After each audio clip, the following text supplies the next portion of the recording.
The Forgetters and the Song.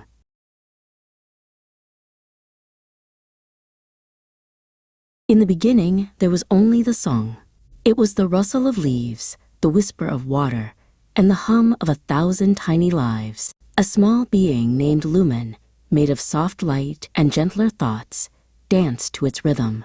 The world was its home, and the song was its heart.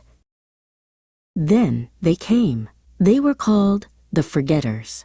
They arrived in shells of smoke and thunder, tearing through the quiet harmony. They did not hear the song. They had forgotten how to listen. The Forgetters built homes of stone and sorrow, their sharp edges cutting into the soft earth.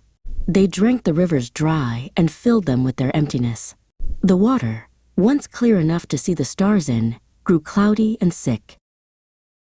Lumen watched as the trees, ancient storytellers with 1,000 years of wisdom in their rings, fell one by one.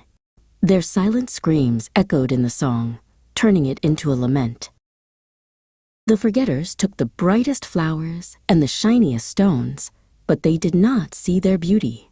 They saw only things to have, to own, to keep locked away from the sun. They gathered and gathered, but their hands and their hearts were never full. The other creatures of the forest, once bold and bright, grew quiet and afraid. They hid from the shadows and the noise. The world became a place of whispers and fear, and the vibrant colors began to fade to gray.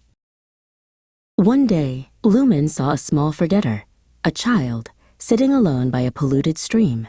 The child was not taking or breaking. They were watching a single, struggling sprout push its way through a crack in the gray stone.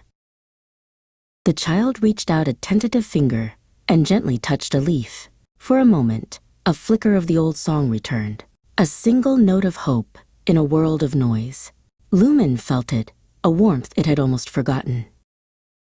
But then, an older forgetter called out, their voice sharp and impatient. The child pulled their hand back, the moment broken. They stood up and followed the older one back to the world of stone and sorrow, leaving the little sprout alone again. Lumen stayed by the sprout long after they had gone. The world was still broken. The song was still a whisper. But in that one small green thing, a question took root. If a forgetter could remember, even for a moment, could the song ever be truly lost?